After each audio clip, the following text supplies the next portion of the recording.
എന്റെ 2 സാധനം എടുക്കാറുണ്ട്. നിന്നോട് ഞാൻ പറഞ്ഞില്ലേ രാവിലെ വന്നാൽ മതി എന്ന്. ഈ പറഞ്ഞ ആള് തന്നെയാണ് പറഞ്ഞത്. രാത്രി 11 മണി കഴിയുമ്പോൾ ജോലി കഴിഞ്ഞ് വരും, അപ്പോൾ വന്നോ, അല്ലാന്നുണ്ടെങ്കിൽ രാവിലെ വന്നു. അല്ലെങ്കിൽ പിന്നെ അടുത്ത ഞായറാഴ്ച വരാനാണ് പറഞ്ഞത്. നാളത്തെ പണിക്ക് അടുത്ത ഞായറാഴ്ച വന്നിട്ട് കാര്യമില്ല. നാളത്തെ പണിക്ക് ഇപ്പൊ നമ്മൾ കണ്ടത് പ്രശ്നേഷ് കുമാർ എന്ന് പറയുന്നവന്റെ വീഡിയോ ഒന്ന് രാഹുൽ എന്നാ പേര് കേട്ടാ. പ്രശ്നേഷ് എന്ന് എല്ലാവരും പറയുന്നോണ്ട് പറഞ്ഞു എന്നേ ഉള്ളൂ. അപ്പൊ ഞാൻ പറഞ്ഞിരിക്കുന്നത് എന്താണെന്ന് വെച്ചാൽ പ്രശ്നേഷിന്റെ എല്ലാ കാര്യത്തോടൊന്നും എനിക്ക് യോജിപ്പില്ല. അമ്മയോട് അങ്ങനെ പറയാൻ പാടില്ല, അപ്പൊ സഹോദരിന്റെ ഒരുപാട് ബന്ധമുണ്ട് എന്ന് അതും പറഞ്ഞത് മോശം തന്നെയാണ്. പക്ഷെ അതിന്റെ ഇടയിൽ എനിക്ക് കുറച്ച് കാര്യങ്ങൾ പറയാനുണ്ട്. അതായത് ഈ അമ്മ പറയുന്നുണ്ട് സഹോദരിയുടെ സ്വർണം എന്ന് ഈ അമ്മ പറയുന്നുണ്ട്. ആലോചിച്ച് നോക്കണം നിങ്ങൾ. അതായത് 2 മക്കളാണ്, സ്വന്തമായിട്ട് വീടില്ല, പണയത്തിനെടുത്ത വീട്ടിലാണ് താമസിക്കുന്നത്. അപ്പൊ ഈ 2 മക്കൾ എന്ന് പറഞ്ഞ സഹോദരിക്ക് വേണ്ടിയിട്ട് അമ്മ എല്ലാം റെഡിയാക്കി വെച്ചിട്ടുണ്ട്. അതായത് സഹോദരിക്ക് പണം റെഡിയാക്കി വെച്ചിട്ടുണ്ട്, പിന്നെ പണ്ടം റെഡിയാക്കി വെച്ചിട്ടുണ്ട്, ഇതൊക്കെ ചെയ്തിട്ടുണ്ട്. പക്ഷെ പ്രശ്നേഷനാണ് എന്താ റെഡിയാക്കി വെച്ചിരിക്കുന്നത്? ഒന്നും റെഡിയാക്കിയിട്ടില്ല. അച്ഛൻ ഉപേക്ഷിച്ച് പോയതാണ്. അത് കഴിഞ്ഞതിന് ശേഷം സ്വന്തം പ്രയത്നത്താല് അയാള് കുറച്ച് പൈസയൊക്കെ ഉണ്ടാക്കി. ഇനി എന്തൊക്കെ ഉടായ്പ പറഞ്ഞിട്ടായാലും ശരി, എന്തൊക്കെ കളി കളിച്ചിട്ടായാലും ശരി, ആരൊക്കെയോ നാരിത്തരം പറഞ്ഞിട്ടും ഇങ്ങോട്ട് കേട്ടിട്ടും ഒക്കെ ആണെങ്കിലും അയാൾ കുറച്ച് പൈസയും കാര്യങ്ങളൊക്കെ ഉണ്ടാക്കി. അതിനുശേഷം അയാൾ വണ്ടിയും കാര്യങ്ങളൊക്കെ വാങ്ങിച്ചതിന് ശേഷം അയാളുടെ ഭാര്യയും കൂട്ടിയിട്ട് പുറത്തു പോകുമ്പോൾ ഈ അമ്മയ്ക്കും സഹോദരിക്കും ഒരു ചൊറിച്ചിലുണ്ടാകും. അത് എല്ലാ വീട്ടിലും ഉള്ളതാണ്. കാരണം എന്താണെന്ന് വെച്ച് കഴിഞ്ഞാൽ എന്റെ മകന്റെ എല്ലാ സാധനങ്ങളും ഇപ്പൊ അവളാണ് തിന്നുന്നത്. അതുപോലെ തന്നെ അവൾ വന്നതിൽ പിന്നെ എന്ന് പറഞ്ഞാൽ ഞങ്ങൾക്കൊന്നും കിട്ടുന്നില്ല. എല്ലാം അവളും അവളുടെ വീട്ടുകാരുമാരുമാണ് തിന്നുന്നത്. അതുപോലെ തന്നെ എന്ന് പറഞ്ഞു കഴിഞ്ഞാൽ ഇവളാണ് നമ്മുടെ കുടുംബത്തിന്റെ ശാപം. എന്താണെന്ന് വെച്ചാൽ ഈ അമ്മക്കളോട് അമിതമായിട്ടുള്ള സ്നേഹമാണ് ഈ അമ്മയ്ക്ക് ഉണ്ടാവുക, അമ്മമാർക്ക് ഉണ്ടാവുക. പക്ഷെ അവരുടെ ഭാര്യമാരോട് ഭയങ്കരമായിട്ടുള്ള ദേഷ്യമായിരിക്കും. അതാണ് നിങ്ങൾ ആലോചിക്കേണ്ടത്. ഈ വീട്ടിലും സംഭവം എന്താണെന്ന് വെച്ച് കഴിഞ്ഞാൽ ഇവിടെ അമ്മയും ശരിയല്ല, മക്കളും ശരിയല്ല. ഉള്ള കാര്യം പറയുന്നത് എന്താ, 2 ടീമുകളും കണക്ക് തന്നെയാണ്, ഒന്നിനൊന്നും മെച്ചം തന്നെയാണ്. അല്ലാതെ ഇവിടെ ആരും ന്യായീകരിച്ചിട്ട് അയ്യോ പാപം ഈ സോഷ്യൽ മീഡിയയിൽ ഒന്ന് കണ്ണീര് കാണിച്ചു കഴിഞ്ഞാൽ ഒരുപാട് ആൾക്കാർ വീഴും. പാപം ഈ ചെക്കന് ചിലപ്പോൾ കരയാൻ അറിയുന്നുണ്ടാവില്ല. ഇവന്റെ ഉള്ളിൽ ഒരുപാട് വിഷമങ്ങളും കാര്യങ്ങളും ഒക്കെ ഉണ്ടാകും. ഇവൻ അത്രത്തോളം നമുക്കറിയാലോ, അച്ഛൻ ഉപേക്ഷിച്ച് പോയ ഒരു പയ്യൻ, അവൻ എന്ന് പറഞ്ഞു കഴിഞ്ഞാൽ ഒരുപാട് സ്ട്രഗിൾ ചെയ്തിട്ടുണ്ടാവും ജീവിതത്തിൽ. ഒരുപാട് പ്രശ്നങ്ങൾ നേരിട്ടിട്ടുണ്ടാവും, ഒരുപാട് പരിഹാസങ്ങൾ നേരിട്ടിട്ടുണ്ടാവും.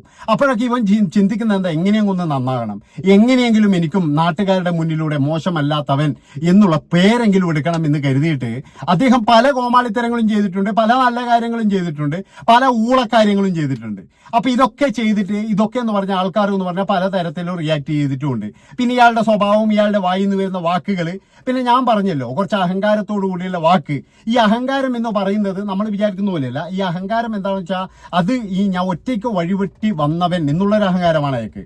അല്ലാതെ അയാൾക്ക് വേറെയൊന്നുമില്ല. എന്താ വെച്ചാൽ ഞാൻ ഒറ്റയ്ക്കാണ് വന്നത്, എന്നെ സഹായിക്കാൻ ആരുമില്ല, എന്റെ അച്ഛനില്ല, അമ്മയില്ല, അമ്മയ്ക്ക് പിന്നെ പൈസയില്ല. അപ്പൊ അങ്ങനെയുള്ള ഒരു ഇതിലൂടെയാണ് അയാൾ കടന്നു വന്നിരിക്കുന്നത്. അപ്പൊ അങ്ങനെ വന്ന അയാളെ, അതായത് ഈ സഹോദരി പിന്നീട് എന്ന് പറഞ്ഞാൽ ജോലിക്ക് പോകുന്നില്ല, അല്ലെങ്കിൽ വേറെ ഒന്നും ചെയ്യുന്നില്ല എന്ന് പറയുമ്പോൾ ഒരു വിഷമം ഉണ്ടായി. ഏറ്റവും വലിയ പ്രശ്നം ആ വീട്ടിൽ നടന്നിരിക്കുന്ന പ്രശ്നം എന്ന് പറഞ്ഞാൽ ഇത് തന്നെയാണ്. അതായത് ഈ അമ്മയും മരുമോളും തമ്മിലുള്ള ഒരു പോര് മാത്രമാണ്, അല്ലാതെ വേറെയൊന്നുമല്ല. ഈ അമ്മയും മരുമോളും ഇങ്ങനെ എന്താ പറയേണ്ടത്, കല്യാണം കഴിഞ്ഞു കഴിഞ്ഞാല് ഇവർക്കൊക്കെ എന്ന് പറഞ്ഞാൽ ഞാൻ പറഞ്ഞല്ലോ ആ ഒരു ഇതുണ്ട്. അമ്മയ്ക്ക് മുന്നിലിരിക്കാൻ കഴിയുന്നില്ല, മരുമകൾ ഇരിക്കുമ്പോൾ അമ്മയ്ക്ക് ചൊറിച്ചിൽ തുടങ്ങും. എന്നാൽ നേരെ മറിച്ച് മകളിരുന്നാൽ ഒരു കുഴപ്പമില്ല. അതാണ് എല്ലാ വീട്ടിലും എന്ന് പറഞ്ഞു കഴിഞ്ഞാൽ ഇങ്ങനെയാണ്. ചില ആൺമക്കൾ എന്ന് പറഞ്ഞാൽ കറവ പശുക്കളായിരിക്കും, എന്നിട്ട് അവർക്ക് ലാസ്റ്റ് ഒരു ബലിയ ഉണ്ടാവില്ല. അതുപോലെ തന്നെയാണ് ഈ പ്രശ്നേഷിന്റെ വീട്ടിലും. ഇന്ന് ആ വീഡിയോ കണ്ടപ്പോഴും ഇവന്റെ അമ്മ പറയുന്നത് കണ്ടപ്പോഴൊക്കെ എനിക്ക് തോന്നിയ കാര്യം, അതായത് പ്രശ്നേഷ് എന്ന് പറയുന്നവൻ ചെയ്തിരിക്കുന്നത് ഒരു ഉളത്തരാണ്. അവന്റെ കയ്യിൽ നിന്ന് ഒരുപാട് വീഴ്ചകളുണ്ട്. പക്ഷെ അതിലും വീഴ്ചകൾ ഈ അമ്മയുടെ കയ്യിൽ നിന്നും മകളുടെ കയ്യിൽ നിന്നും ഉണ്ട്. എന്താണെന്ന് വെച്ചാൽ ഒന്നാമത്തെ കാര്യം, ഇതൊന്നും സോഷ്യൽ മീഡിയയിൽ ഒന്നും വിളമ്പേണ്ട ഒരു കാര്യമല്ല. പക്ഷെ ഇതും കണ്ടന്റാക്കി ഇട്ട് കഴിഞ്ഞാൽ എന്തെങ്കിലും ഉണ്ടാകും എന്നായിരിക്കും പ്രശ്നേഷ് വിചാരിക്കുന്നുണ്ടാവുക. കാരണം ഇപ്പൊ ഇതൊക്കെ ഒരു ട്രെൻഡിങ് ആണ്. അതായത് ഇതുപോലെ പിന്നെ പ്രശ്നങ്ങൾ വന്ന് പിന്നെന്താ പറയുക, പൊതുജനങ്ങളുടെ അടുത്ത് കൊണ്ട് കൊടുക്കുക, അതിൽ കൂടെ എന്തെങ്കിലും വരുമാനം ഉണ്ടാക്കുക, ഇങ്ങനെയുള്ള കാര്യങ്ങളൊക്കെ ഇപ്പോഴും പൊതുവാണ്. നമുക്കറിയാലോ ഇവിടെ പല ആൾക്കാരും പല കാറുകളും വീടുകളും ഒക്കെ വാങ്ങിക്കുന്നത് ഇങ്ങനെയാണ്. അപ്പൊ ഇവരും ചിലപ്പോൾ ആ വഴിയിലായിരിക്കാം.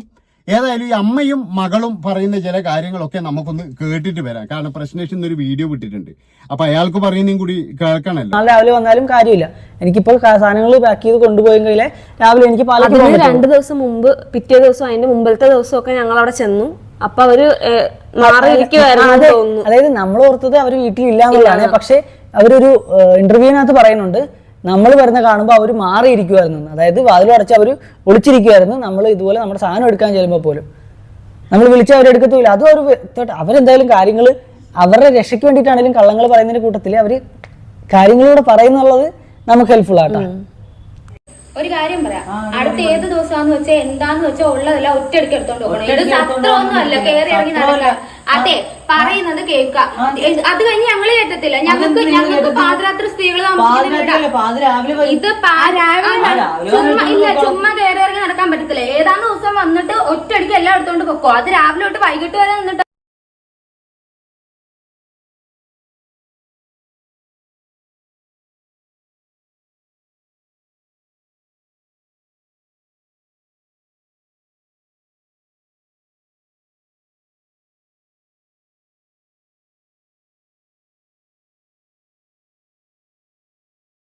ഈ ഇന്റർവ്യൂസിനകത്തൊക്കെ ഇങ്ങനെ പാവത്തെ പോലെ നിന്ന് കാര്യങ്ങൾ പറഞ്ഞ് കരയുന്ന എൻ്റെ അനിയത്തിയാണ് ഈ സംസാരിക്കുന്നത്. ഒരു ട്രിഗറും ഇല്ലാണ്ട് എൻ്റെ അമ്മ പറഞ്ഞ സമയത്ത് ഞാൻ ചെന്നപ്പോഴത്തേക്കും പുള്ളിക്കാരി ഒച്ച ഉണ്ടാക്കുന്നതാണ് കാണുന്നത് കേട്ടാ. നിങ്ങൾ ആ സഹോദരിന്റെ വാക്ക് കേട്ട, ഇതൊന്നും സത്രമല്ലാന്ന്. അതായത് ഇത്രയും നാള് കൊണ്ടു നടന്ന ചേട്ടനോട് പറയുന്ന ഒരു കാര്യമാണ്, ഇതൊന്നും സത്രമല്ലാന്ന്. അപ്പൊ നമ്മൾ കേട്ടതല്ല, നമ്മളെന്ന് പറഞ്ഞ കുറച്ച് ഭാഗം മാത്രമേ കേട്ടിട്ടുള്ളൂ. ഇതിന്റെ ഉള്ളിലുള്ള കാര്യങ്ങൾ, ഒരുപാട് കാര്യങ്ങളുണ്ട് ഇതുപോലെ. ഒരു സഹോദരി ഇങ്ങനെയാണോ ഒരു സഹോദരനോട് സംസാരിക്കേണ്ടത്? പ്രത്യേകിച്ച് എന്ന് പറഞ്ഞു കഴിഞ്ഞാൽ ഒന്നുമില്ലെങ്കിൽ ഒന്നുമില്ലായ്മയിൽ നിന്നും വളർന്നു വന്ന് ഇത്രയും കാര്യങ്ങളാക്കി കൊടുത്തില്ലേ, അതെങ്കിലും വിചാരിക്കണ്ടേ? ഞാൻ പറഞ്ഞല്ലോ, ഇവിടെയുള്ള പ്രശ്നം എന്ന് പറഞ്ഞു കഴിഞ്ഞാൽ ഈ പെൺകുട്ടിയെ കല്യാണം കഴിച്ചുകൊണ്ടുള്ള പ്രശ്നം മാത്രമാണ്. എന്റെ മകനിപ്പോ എനിക്കൊന്നും തരുന്നില്ല, എന്റെ മകൾക്കൊന്നും തരുന്നില്ല, എന്റെ മകള് ഇപ്പോൾ എന്താ പറയുക എവിടെയും, എന്റെ മകളെ എവിടെയും കൊണ്ടുപോകുന്നില്ല, എന്നെ എവിടെയും കൊണ്ടുപോകുന്നില്ല, കാറിന്റെ മുൻസീറ്റിൽ അവൾ ഇരിക്കുന്നു എന്നൊക്കെയുള്ള പ്രശ്നങ്ങൾ വരാനുള്ള കാരണം തള്ള തന്നെയാണ്. അപ്പൊ അവര് പിന്നെ എന്താ വെച്ചാൽ മകനെ ഒരു ശത്രുവായിട്ട് കണക്കൂട്ടിയിരിക്കുകയാണ്. അവൾക്ക് മകള് മാത്രമേ ഉള്ളൂ. ചില അമ്മമാർക്ക് ഇങ്ങനെയാണ്, മക്കളിൽ എന്ന് പറഞ്ഞു കഴിഞ്ഞാൽ ഈ പിന്നെ ഇതുപോലെ വേർതിരിവുകൾ കാണിക്കും. അതായത് മകനും മകളും ആണെങ്കിൽ അവരെ രണ്ടുപേരെയും രണ്ട് തരത്തിൽ കാണിക്കും. അങ്ങനെയുള്ള ചില അമ്മമാരുണ്ട്. അതുപോലുള്ള ഒരു അമ്മയാണ്. അല്ലാതെ ഈ പിന്നെ മകളോട് പറഞ്ഞൂടെ, അമ്മക്ക് എന്റെ മൂത്ത മകനാണ്, ഞാൻ ആദ്യമായിട്ട് മോനെന്ന് വിളിച്ചത്, എന്നെ അമ്മയെന്ന് വിളിച്ചത് ഇവനാണ് ഞാൻ ഇത് കൊടുക്കേണ്ടത് എന്നൊക്കെ അമ്മക്ക് പറഞ്ഞൂടെ? അതൊന്നും അമ്മ പറയാതെ അമ്മ ഈ മകളെ, അതായത് ഇങ്ങനെ അങ്ങ് മകളുടെ വർത്താനം കേട്ടില്ലെങ്കില് ഭയങ്കര വർത്താനാണ്. എന്താ ചെയ്ത് സത്രമൊന്നും അല്ല, സ്വന്തം ചേട്ടനോടാ പറയുന്നത്, ഇത് സത്രമൊന്നും അല്ല, ഇറങ്ങിപ്പോടാന്ന് മാത്രം പറഞ്ഞിട്ടില്ല. അത് പറയേണ്ട ആവശ്യമില്ല, അയാൾ ഇറങ്ങിയിട്ടുണ്ടെന്ന് എനിക്ക് തോന്നുന്നത്. അതുകൊണ്ടാണ് ഞാൻ പറയുന്നത്, പ്രശ്നേഷം മാത്രമല്ല കുറ്റക്കാരൻ, ഇതിന്റെ ഇടയിൽ ഇങ്ങനെയുള്ള പ്രശ്നങ്ങളും ഉണ്ട്.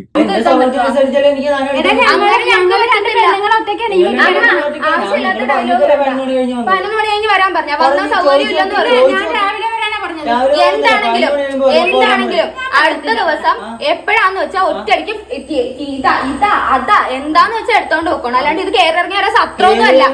ഇനി ഈ ചുമ്മാ കയറി ഇറങ്ങി വരാൻ ഇത് സത്രമല്ല. ഞങ്ങൾക്ക് പറയാനുള്ള